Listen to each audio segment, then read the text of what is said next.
Bonjour à tous et bienvenue sur la chaîne, j'espère que vous allez tous très bien. Donc dans cette vidéo, je continue les vlogs ou les tags, je crois, les petits vlogs d'été entre amis, c'est les vlogs que je fais avec mon amie Valérie et bien d'autres. Donc je vous invite à cliquer sur le hashtag et vous allez voir toutes les autres chaînes qui font, de nombreuses chaînes se sont jointes à nous. Si vous voulez également participer à ces vlogs, il suffit de nous taguer, de nous mentionner pour qu'on puisse évidemment venir voir vos vidéos. Et voilà. Donc il y a plusieurs sujets, il y a les sorcières, il y a les anges, il y a les jeux torturés, Doudou Deck, etc., etc. Et là aujourd'hui, il s'agissait du TOT et de ses dérivés. Donc je vais commencer par vous parler des 3 uniques livres que j'ai sur le TOT pour le moment. Et après je passerai au jeu. Donc le premier livre que je vais vous parler, ça va être le livre qui a été écrit par Aleister Crowley aux éditions d'Alliance Magique. Donc il s'agit du livre de Thoth, tarot égyptien. Voilà. Alors c'est un livre que j'ai depuis un moment, mais que je me suis mis à lire depuis peu. Parce que la première fois que je l'avais ouvert, j'avais pas du tout adhéré, j'avais pas du tout, je sais pas, j'avais pas bien saisi le sens de l'écriture, ou je sais pas, j'avais pas. Et alors que c'est un livre, et je le trouve finalement simple. Alors est-ce que c'est parce que j'avais pas les lunettes? C'est possible. Hein. Alors il y a un sommaire. Hein. Alors c'est un livre quand même qui fait, il est en noir et blanc, il fait 369 pages. Donc je vois qu'on nous conseille d'autres livres à la fin.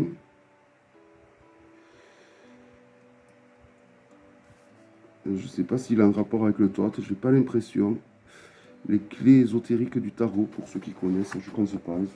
C'est un rapport en lien avec le tarot, mais peut-être qu'il peut être intéressant, vu qu'il parle de l'ordre de l'hermétique de la Golden Dawn, et que donc Aleister Crowley a démarré dans la Golden Dawn, aux côtés de toutes les personnes qui appartenaient donc à cette société secrète. Et par la suite, il a lui-même construit sa propre société secrète. Donc, sa société secrète qui s'appelait Otto. Voilà, donc il y a une petite explication à la fin du livre. Et donc, je ne sais pas pourquoi, ce livre, je sais pas, j'avais pas adhéré, j'avais pas accroché. Et là, je l'ai relu je l'ai relu en diagonale de façon très rapide, mais je l'ai trouvé, voilà, ça coulait de source. Donc, comme quoi, des fois, c'est pas le bon moment pour lire un livre. Donc, et quand même, c'est un livre pour toute personne qui s'intéresse au TOT à avoir et à lire, parce qu'il a été écrit quand même par la principale personne qui a créé ce jeu. Voilà, donc c'est un livre qui est tout super bien expliqué. Alors il y a un sommaire, on va avoir la note de l'éditeur, la note du traducteur et la note biographique. Ensuite, on passe à partie 1, la théorie du tarot. Alors on a la teneur du tarot, l'origine du tarot, la théorie des correspondances du tarot, les preuves de la tradition initiatique du tarot. Ensuite, on va avoir Ephila Lévy et le tarot dans les manuscrits chiffrés, le tarot et l'ordre de l'hermétique de l'aube dorée, la nature de la preuve, résumé des questions débattues. Voilà, donc ça c'est le premier chapitre, je trouve que c'est très intéressant, vous voyez. Il y a un petit résumé à la fin, donc je trouve que c'est super bien fait. Alors ensuite, on passe à un autre chapitre de ce grand chapitre, qui est le tarot de la Sainte Kabbale, la disposition de Naples, le tarot et la formule du tétragrammaton, le tarot et les éléments, les 22 clés à tout du tarot, le tarot et l'univers, les théories des anciens, l'arbre de vie, la disposition de Naples, le tarot et l'arbre de vie, les actus de Tahuti, les chiffres romains des atouts, le tarot et la magique, Alors là, ça va être compliqué à lire. Le Schémaphorache et le tarot. Le tarot et la magie cérémonielle. Le tarot et l'animiste. Les cartes du tarot comme des entités vivantes.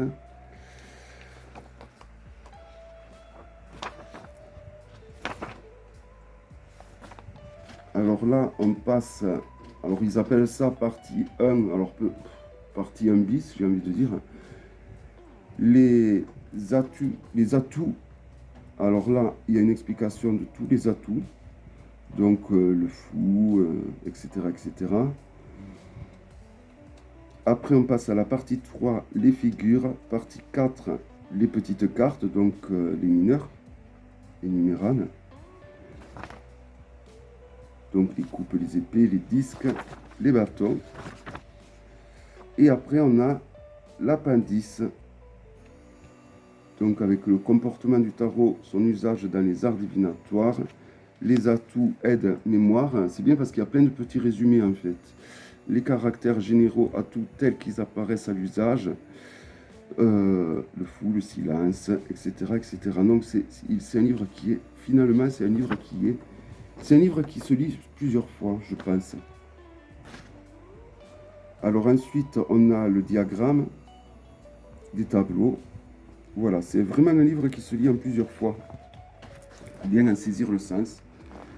Voilà, c'est le seul conseil que j'aurais à dire. C'est vraiment un livre, il ne faut pas s'arrêter au premier échec de la lecture de ce livre. Je ne vais pas vous le présenter comme ça et ça servira à rien. Je vais vous dire juste, alors vous voyez, pour chaque arcane, vous avez quand même une représentation de l'arcane du tarot de Thoth et des explications. Donc vraiment, moi je le trouve qu'il est super bien fait. Au début, je pense tout l'inverse de ce que je pensais de ce livre au début quand je l'avais commencé à le lire. Je le trouvais compliqué, mal fait, et là je trouve que c'est tout l'inverse. Voilà, mais ce qu'il y a, il faut y revenir dessus. Il faut y laisser plusieurs chances à ce bouquin. Moi, c'est au final de la seconde lecture, j'aurais dû insister, hein, parce qu'une seule lecture, en plus de la façon dont je l'avais lu, très académique, c'est sûr que ça n'allait pas... Voilà, mais finalement, c'est un livre qui est bien complet. On nous parle de la numérologie et tout, parce que ça a de l'importance dans ce jeu, tout comme l'astrologie et plein d'autres choses. Donc voilà, vraiment, je pense que c'est le livre à avoir. Vraiment, quand on veut étudier le Thoth, c'est le seul livre qui est traduit d'Aleister Crowley sur le tarot de Thoth, de toute façon.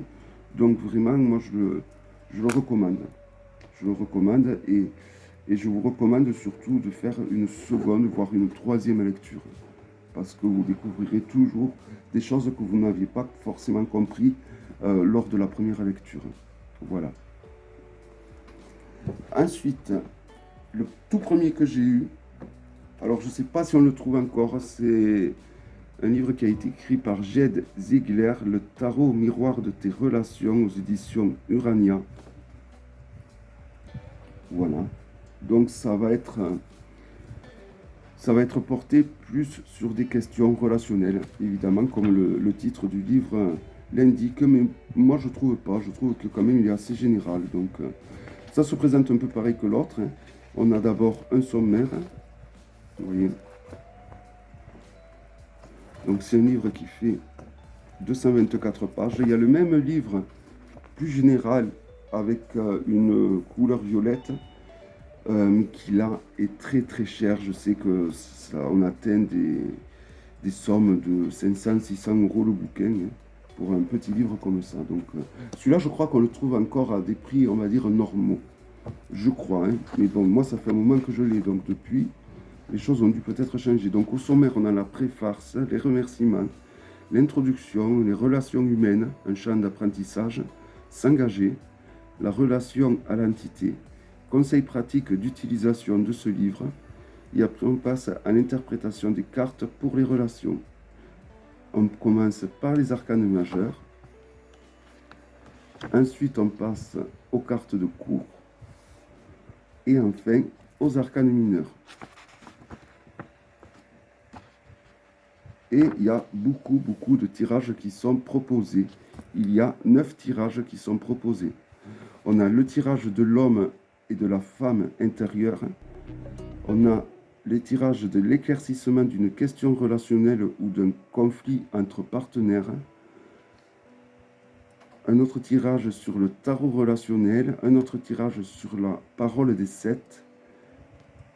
Un cinquième tirage sur donner et recevoir. Le tirage numéro 6, le jeu de la relation cosmique. Tirage numéro 7, je t'aime et je te hais. Tirage numéro 8, meeting relationnel en petit groupe. Et pour finir, le tirage numéro 9, les 7 niveaux relationnels, la carte relationnelle. Et à la fin, on a un petit mot de l'auteur. Voilà, donc pareil, il peut sembler succinct, mais il y a quand même pas mal d'infos dessus, je trouve. Et il est très facile à lire, contrairement à l'autre. Dès la première lecture, on capte tout. Et il est quand même, voilà, pour tous les tirages relationnels, comme vous l'avez compris, il est topissime. Et il est assez facile à lire, je trouve.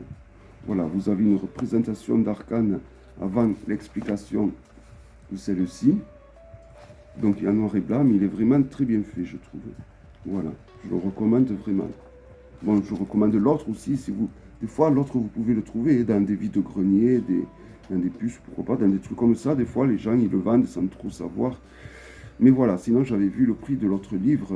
Voilà, ça atteignait dans les 700 €, même plus.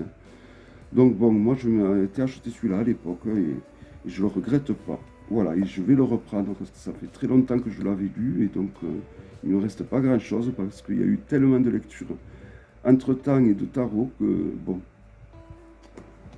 Alors ensuite, il y a le tarot d'Aleister Crowley, le livre de Thoth, le tarot des Égyptiens, aux éditions Urania. Le maître Thérion. Alors je ne sais toujours pas qui c'est qui a écrit les bouquins. Alors les deux sont aux éditions Urania, ok, mais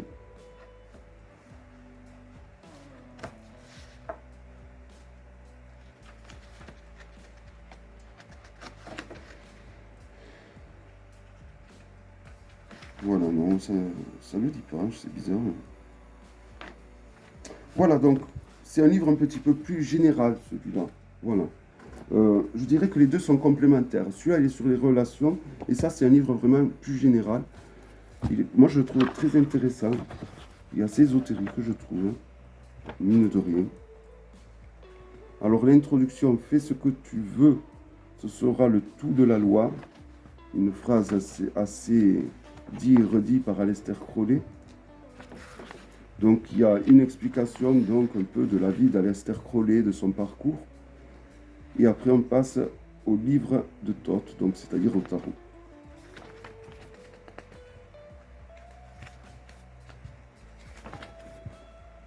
Alors, à la table des matières, on va avoir la première partie, la théorie du tarot, le contenu du tarot, les origines du tarot, la théorie des correspondances du tarot, les preuves d'une tradition initiatique, etc., etc. En 2, on a le tarot et la Kabbale sacrée, la disposition de Naples. Ça reprend un peu ce que vous allez avoir dans ce livre, mais de façon plus ésotérique, mais et étrangement peut-être plus facile à lire. Alors ensuite, on a le tarot et l'univers, les théories des anciens, l'arbre de vie. En deuxième partie, on aura les atouts, donc les clés ou les arcanes majeurs, le flou, etc. Troisième partie, les honneurs. Quatrième partie, donc les petites cartes, les mineurs, les numérales. Ensuite, on a invocation ménonique et l'appendice A, l'appendice B. Et voilà. C'est un livre assez intéressant, je trouve. Donc c'est toujours pareil, c'est en noir et blanc. Il a 262 pages. Voilà. Au final, il n'y a pas de tirages qui sont proposés dans ce livre. Les correspondances astrologiques sont pas mal développées dans celui-là. Astrologiques, et avec les élémentaux également, ainsi qu'avec les planètes. Elle va être un peu plus développée que dans les autres, je trouve. Il est possible que la couverture du livre ait changé. Parce que moi, c'est une édition quand même assez ancienne. Hein. Voilà, donc ça fait 15 minutes que je parle du livre quand même déjà. Je pensais pas. Oui. Voilà, donc c'est vraiment... Ce livre, je le recommande vraiment. À la limite, je recommanderais d'avoir au moins ces deux bouquins. Voilà, au moins ces deux. Celui-là, parce que c'est Aleister Crowley qui l'a écrit quand même. Donc pour voir vraiment. Et celui-là, parce que il a une autre façon d'aborder le sujet qui peut peut-être mieux passer dans un premier temps. Voilà. Et si vous avez l'occasion de pouvoir avoir celui-là, allez-y, foncez. Il est très intéressant. Déjà de par tous les tirages qui sont proposés. Il n'y a pas beaucoup de tirages souvent qui tournent autour du tarot de Thoth. Et là, on en a plein. Ils sont en plus tous dessinés. Je vais vous les montrer peut-être. Sauf le premier tirage. Alors là, vous avez le tirage numéro 2. Voilà.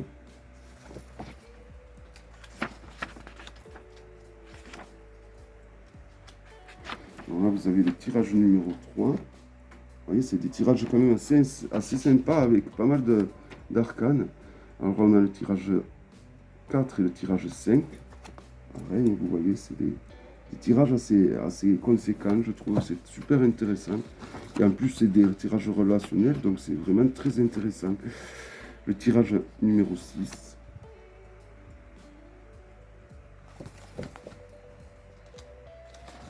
Et évidemment, l'autre livre, le fameux livre violet que je vous parle, c'est vraiment dommage que personne ne le réédite. Alors, est-ce que ça, c'est... Non, mais ça n'a rien à voir avec ces deux livres. Ça, c'est vraiment ésotérique. Voilà. Voilà donc les 3 livres que je recommande d'avoir si vous pouvez. Donc, évidemment, celui-là d'Aleister Crowley. Alors, maintenant, on va passer au tarot, au jeu. Alors, on va commencer déjà par l'original. Hein. Le tarot d'Aleister Crowley que j'ai mis dans un livre-coffre. Hein. Voilà. Avec une émeraude, évidemment. Hein. Ça va très bien avec le tarot de Thoth, je trouve. De toutes les pierres qu'il y avait. Donc moi, j'ai la version grand format. J'ai une autre version où j'avais découpé les arcanes. Mais bon, voilà. Alors, c'est là une version française. Voici le dos.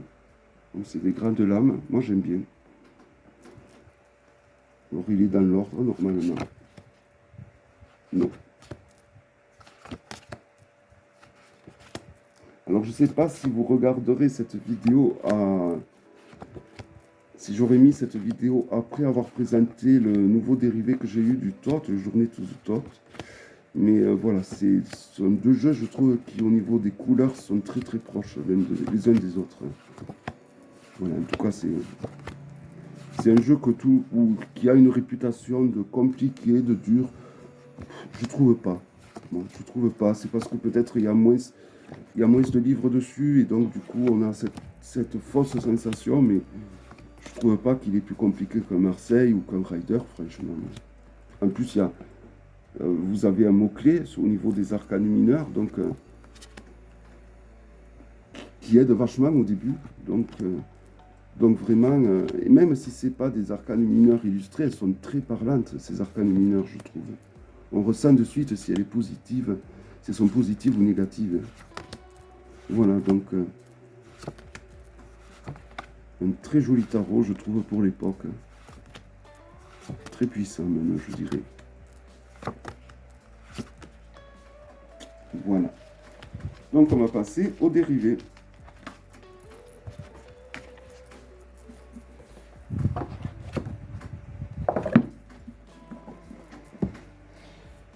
Alors, on va commencer par le Thoth Journée Tarot, qui est donc mon dernier dérivé du Thoth, mon préféré, je dirais même pour le moment.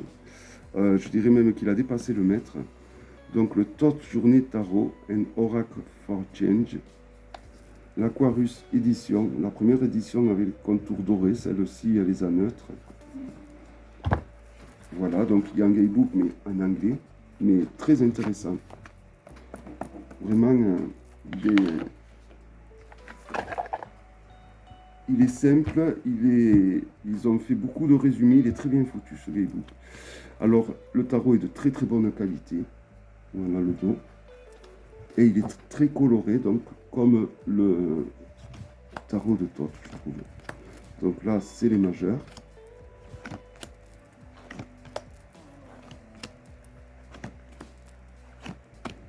Ça fait un an, comme j'ai dit dans la présentation de ce jeu, que je l'attendais. Et de tous les Thoth et dérivés que je vais vous présenter, c'est le seul tarot où il y a un lien entre lui et moi qui fait que j'arrive à l'utiliser de façon intuitive. Chose qui jusqu'à présent m'était... voilà, chaque fois que j'utilisais un dérivé du Thoth, j'avais le livre pas loin. Voilà, je n'utilisais vraiment pas de façon intuitive.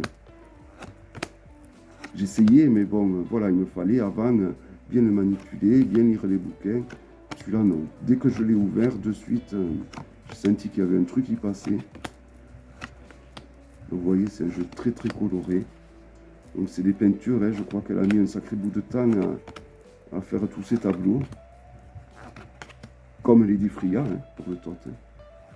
Donc, vraiment, je trouve que ce que j'aime bien, c'est que la création de ce jeu, la conception de ce jeu est très proche de, j'ai l'impression, de la conception du Thoth original.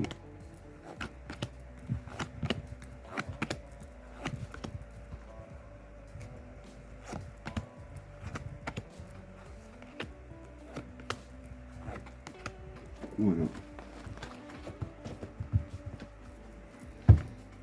Voilà, donc de tous les dérivés, c'est vraiment celui-là, mon petit chouchou de tous. Il n'y a pas photo. La prise en main est très agréable de ce jeu, de plus.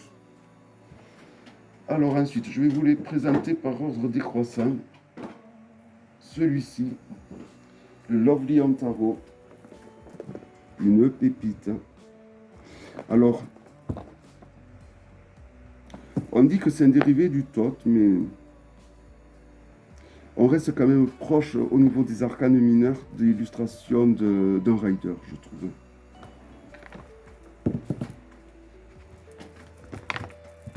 Alors, voici l'intérieur de la boîte. Donc c'est le Lovely Tarot. Donc c'est un tarot qui en plus d'être calqué sur le Thoth, est également calqué sur la mythologie hindoue.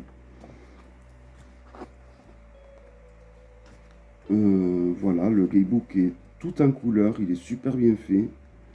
La nomination des arcanes suit le tarot de Thoth.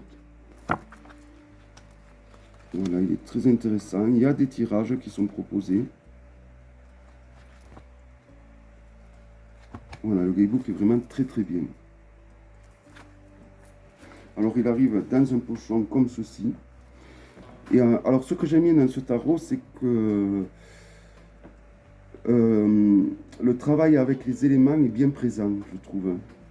Et ça a de l'importance dans le Thoth. Donc, et moi, c'est ce qui me parle le plus que l'astrologie. Donc, de toute façon, l'astrologie dans le Thoth, ça va être ma bête noire. Hein, je sais, il va falloir vraiment que je m'y mette.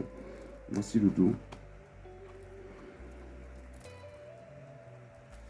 Alors, les personnages de cour ont des correspondances avec les éléments.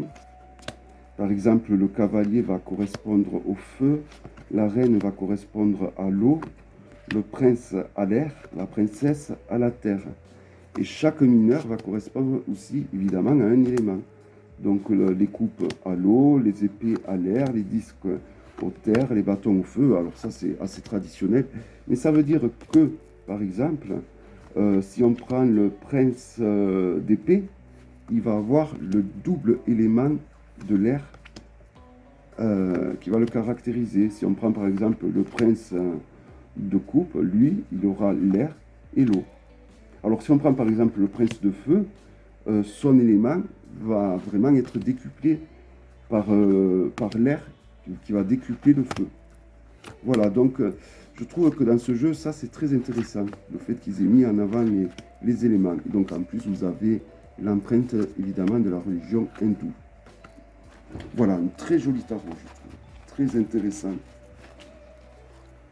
Et qui peut aider la compréhension du tot, je trouve. Moi, il m'a beaucoup aidé.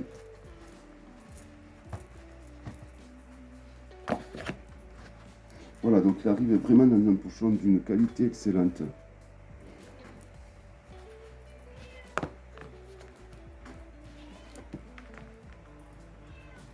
Alors, ouais. J'ai mis quelques pierres, évidemment. Alors ensuite, le Rosetta Tarot. Alors là, il y a un super guidebook qui va avec ce jeu. Alors, je ne l'ai pas pris parce qu'évidemment, il est en anglais. Mais si je devais acheter, je pense, un guidebook sur le tarot de Thoth, enfin, sur un des dérivés du tarot de Thoth, je pense que ça serait celui-là parce qu'il a l'air très intéressant. Alors, il arrive dans une boîte. Alors, il est très proche du Tabula Mundir au niveau du packaging. Vous voyez, ça, c'est le Tabula Mundir. Il est un peu plus grand, le Tabula Mundir. Et ça, c'est le Rosetta. Mais j'ai un petit faible pour le Rosetta. Voilà. Étrangement, parce que je dis étrangement parce que j'aime les grandes cartes. Et là, bon. Voilà, donc il y a ceci qui aide à soulever les arcanes. C'est très bien pensé. Alors, il est très épais. Il est très bien... voilà. Donc des cartes, des boîtes en dur, hein, très jolies. Et je me suis refusé de l'avoir pendant longtemps, parce qu'il y a des hiéroglyphes pour nommer les arcanes. Mais alors que c'est tellement simple et tellement bien expliqué que... Alors ça, c'est la carte d'authenticité. Voici le dos.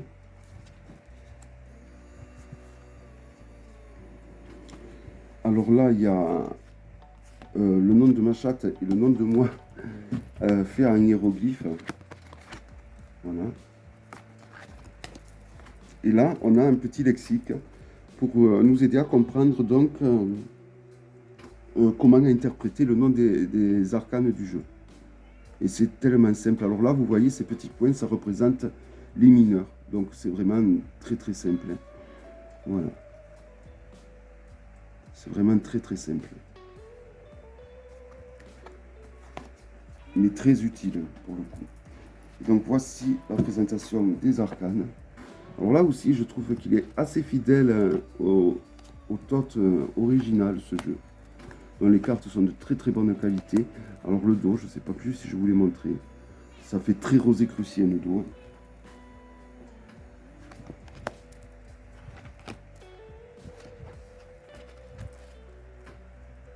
J'aime beaucoup celui-là. Celui-là me plaît vraiment beaucoup. Je n'exclus pas qu'il monte dans mes préférences, qu'il passe devant le Lovely-Home. Je ne l'exclus pas du tout. D'ailleurs, je pense qu'il est au même niveau que le Lovely-Home. Et il me plaît vraiment beaucoup ce jeu. Voilà les mineurs. Les mineurs, alors ce que j'aime bien dans ce jeu, c'est que pareil que le Thoth Journée Tarot, il est très coloré comme le tarot de Thoth originel. Et je trouve qu'il est très proche au final graphiquement du tarot de Thoth. Alors ceux avec qui ça passe pas le tarot de Thoth, peut-être qu'en utilisant celui-là, ça pourra vous aider à mieux vous en servir ou à mieux l'accepter. Moi, je sais que ce tarot m'a beaucoup aidé à mieux comprendre le Thoth.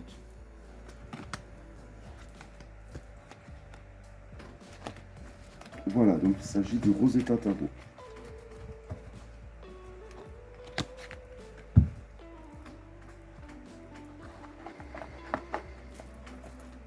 Alors, cet artiste a créé 2 tarots dérivés du Thoth. Et les deux sont très très bien, hein, franchement. Alors moi j'ai une préférence pour celui-là, mais ça aurait pu être l'inverse, hein, parce que le Tabula Mundir est vraiment très très bien. Alors il est plus contemporain au niveau des illustrations, celui-ci. Ah mais d'ailleurs je ne l'ai pas ouvert, parce que je l'avais vendu, je l'ai racheté, donc il est tout neuf. Et je vais l'ouvrir en même temps que vous. Donc oups, c'est un peu le même principe que l'autre boîte. Voilà, vous avez pareil ceci pour soulever les arcanes. Le dos. Alors là, ça fait beaucoup moins rosicrucien, mais il est très joli. Vous voyez, il y a des touches holographiques dans le dos. Alors je vais mettre les arcanes majeurs en début, car je n'aime pas les avoir à la fin. Voilà.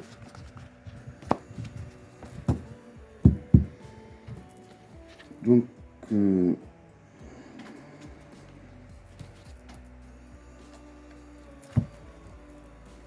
voilà, donc comme vous pouvez voir, les illustrations sont beaucoup plus contemporaines que le Rosetta qui fait très égyptien.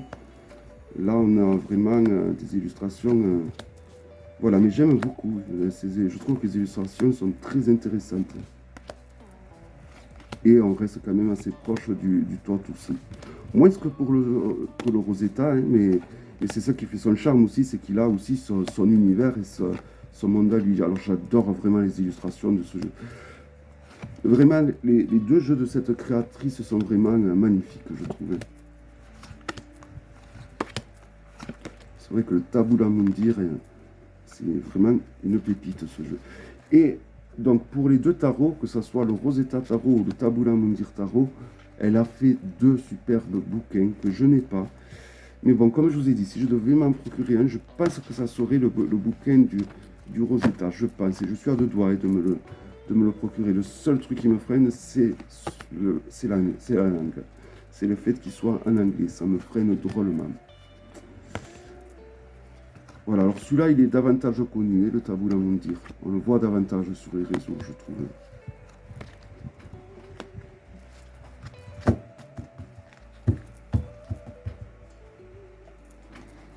Et alors, avec ce tarot, alors c'est pas une obligation, mais il y a la possibilité donc d'avoir 12 arcanes supplémentaires qui correspondent donc aux 12 signes astrologiques.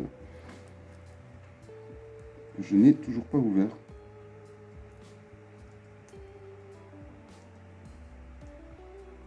Il n'y a pas longtemps que je l'avais reçu celui-là en fait. Parce que je l'avais, je m'en suis séparé et après je l'ai racheté parce qu'il me plaisait beaucoup et que bon, ben, je savais que j'allais m'y mettre et que je trouve que c'est un jeu qui aide beaucoup, comme je dis souvent, je trouve que les dérivés aident beaucoup la compréhension. Des fois, à travers les dérivés, on arrive mieux à cerner le top. Donc là, ben, on a les signes astrologiques et c'est intéressant d'avoir ces cartes parce que l'astrologie a quand même une importance une certaine importance dans le tarot de Thoth.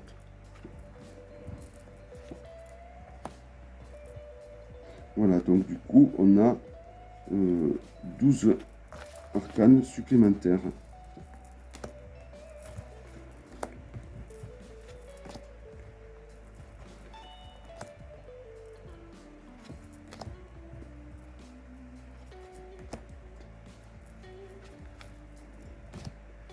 Alors, elles sont pas triées.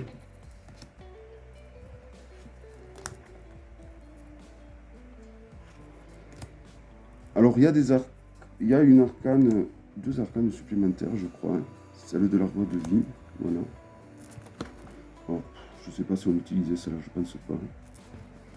Voilà, donc je crois qu'il y en a 13. 1, 3, 4, 5, 6, 7, 8, 9, 12, 13. Ouais, il y en a 13. Alors, voyons. La Vierge, le Taureau, le Capricorne, les Gémeaux, le Verseau, la Balance, les Poissons, le Scorpion, le Cancer, le Sagittaire, le Lion, le Capricorne. Ah, et c'est celle-là qui a un plus. La femme rouge de Babylone, je crois que c'est. Dans le livre de l'Apocalypse, c'est lié. Je crois.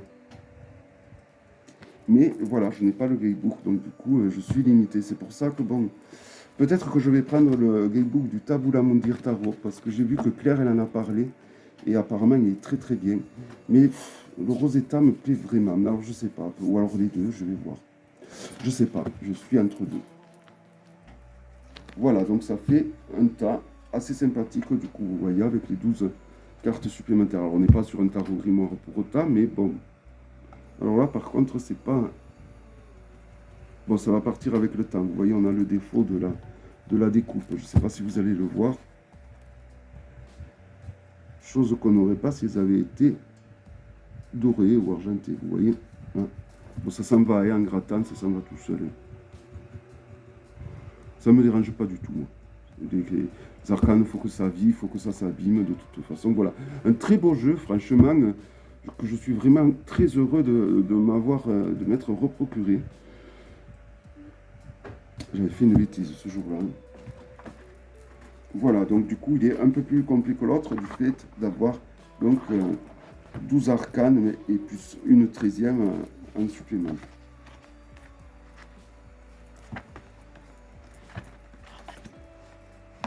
Voilà, donc finalement, ces deux, voilà, ils me plaisent plus que le Lovely Home, hein, je pense.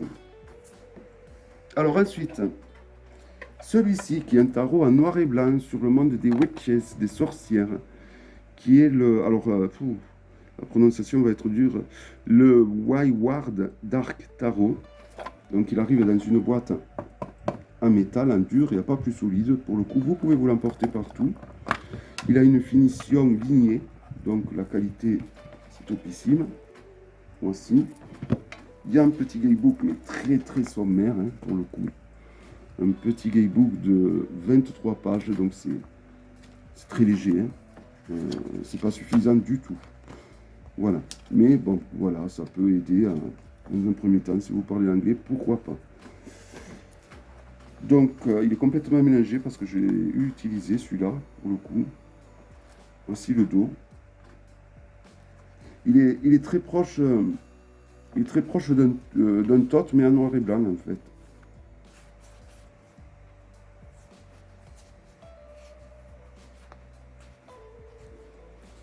Voilà, donc il y a toujours les mots-clés. Je vais peut-être vous le présenter. Alors les cartes sont d'une qualité excellente, hein, qualité lignée oblige.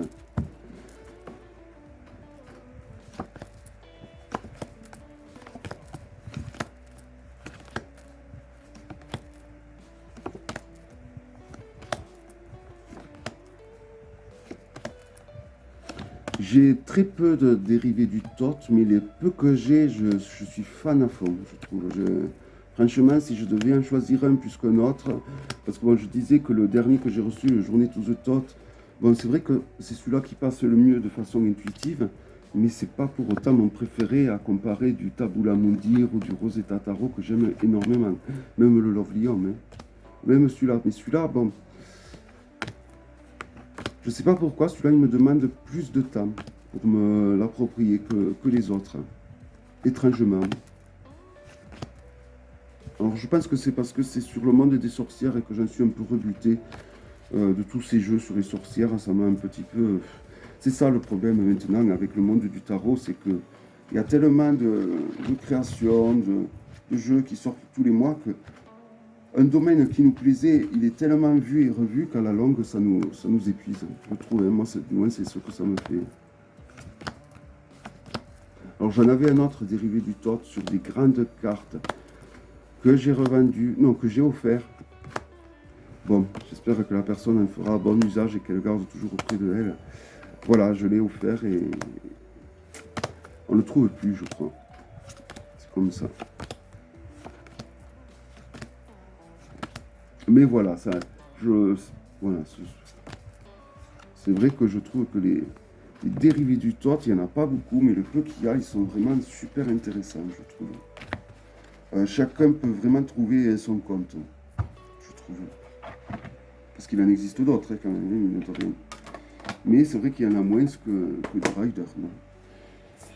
Alors ensuite, le tarot de Rorig. Pareil, celui-là me plaît énormément. Alors lui aussi, je l'ai mis dans un livre-coffre. Alors c'est un tarot... Alors il existe en allemand et en italien. En allemand et en anglais. Alors moi j'ai la version anglaise. Alors je crois que c'est la version censurée que j'ai. Voilà, parce que dans la version normale, par exemple, l'impératrice est toute nue. Voilà, donc ça c'est la version censurée. Voici le dos, qui fait 13 années 70-80. Hein. Vous allez voir. Donc c'est des collages, des photomontages, mais super bien réalisés. Les cartes Les cartes sont un peu fines quand même, il faut faire attention. On a des cartes très très fines même. Mais elles sont de toute beauté, je trouve. Celui-là aussi, certains d'entre vous peuvent le trouver assez intuitif, je pense.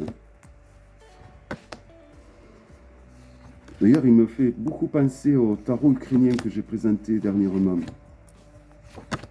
Il y a un air, je trouve.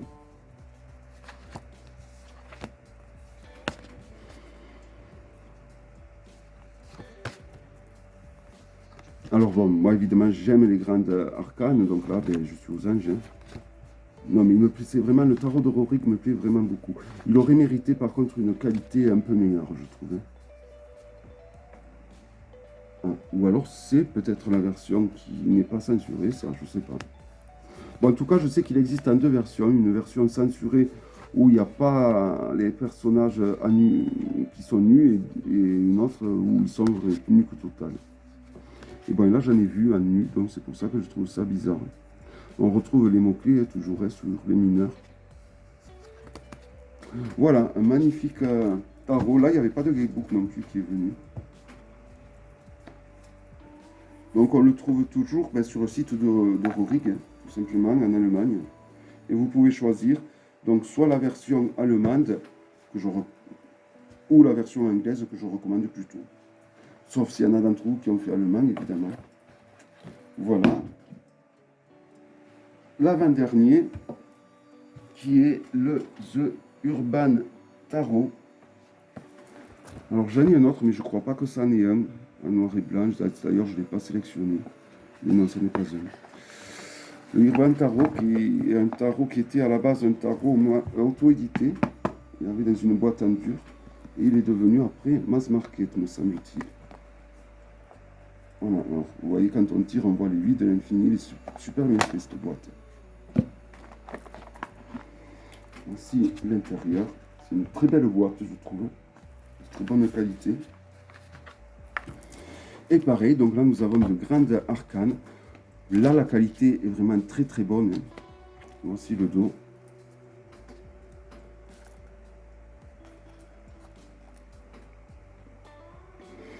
Et donc, c'est parti. La présentation. Donc là, on va avoir des images assez contemporaines qui peuvent déranger des fois. Des images assez dérangeantes. Pas toutes, mais certaines peuvent déranger, je trouve. Mais c'est ça qui fait le charme, évidemment, de ce tarot. Ah, elle me fait énormément passer à The Matriarch, elle me fait énormément passer à Margaret Thatcher, la Dame de Fer.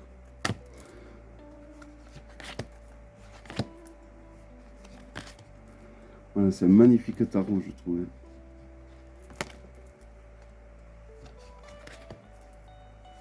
Celui-là aussi me plaît énormément. Je dois avouer que celui-là, vous le trouvez un peu partout. Hein.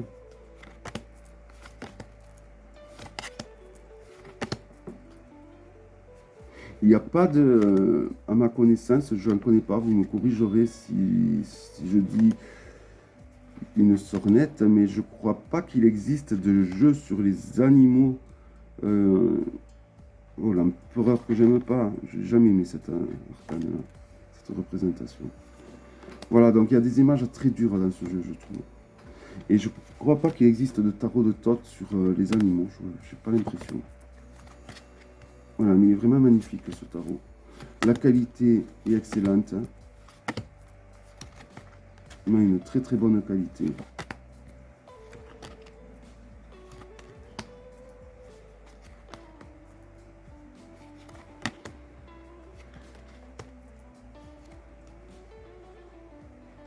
Voilà.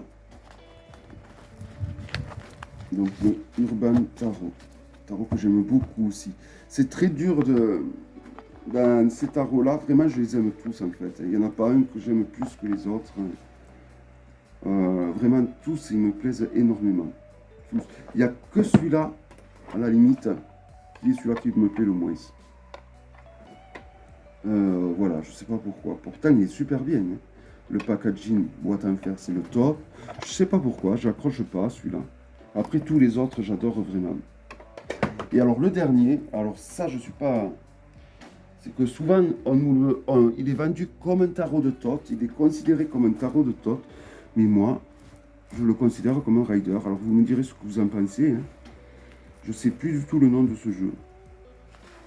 Peut-être que j'ai gardé une carte de présentation. Voilà le dos. Mais ce jeu est souvent considéré comme un Thoth. Et bon, moi non, désolé. Pour moi, ce n'est pas un Thoth. Alors certes, il y a les mots-clés comme le Thoth, tout ça, mais... Alors, déjà, on va voir... Alors, les... Ah ouais, c'est tout mélangé. Hein. Je voulais voir... La justice et la force, je sais plus... Oui, on a... Le jugement, vous voyez, ça a vraiment le même nom que les arcanes du Thoth, hein, après, dans ce jeu. Mais, voilà, la justice, c'est en 11. Hein. Dans le Thoth, c'est pas le cas. Voilà, donc pour moi, ce n'est pas un Thoth. Voilà. Alors, beaucoup vous diront que c'est un Thoth. Pour moi, non, ce n'est pas un Thoth. C'est entre les deux. Remarque le Lovely Home Tarot non plus, hein, en réfléchissant bien, mais il a conservé l'ordre des majeurs comme le Thoth. Voilà, je sais pas, c'est à vous de voir. C'est un peu un fourre-tout ce tarot, hein. On trouve du viking, on trouve des runes. Voilà, je trouve qu'il y a un peu trop de choses. Pourtant, hein, les illustrations sont magnifiques. Hein. L'arcane du diable, là, elle en impose, je trouve. Hein.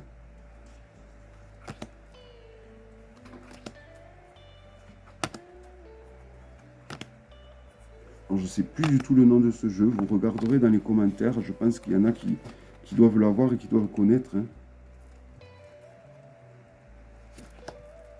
Voilà, au final, il n'y en a de Thoth que la nomination de certaines arcanes, je trouve. Hein.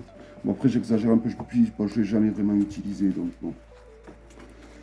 Mais voilà, quand la spécialité du Thoth, c'est les personnages de cour, et voilà, et là, on est avec des rois, des reines, des princes, des princesses, donc il y a plus de cavaliers qui ont quand même une sacrée importance dans le Thoth. Bon. C'est juste ça en fait, mais bon après oui. Je pense que quand même il est dans les pas du Thoth. Mais pas assez selon moi. Après vous voyez, non, j'allais dire elle ressemble à la majeure du Thoth, mais c'est pas une majeure. Voilà, en tout cas c'est un très joli jeu je trouve. Donc les mineurs sont semi-illustrés, mais comme un Thoth. Hein. Hein.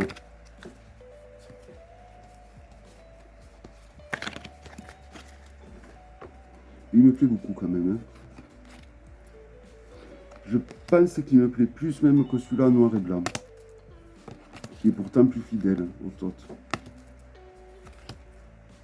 Je sais pas pourquoi, sur le noir et blanc, là, je fais une fixette qui me plaisait pas. Alors, est-ce que je vais le garder? Je sais pas, pour le coup.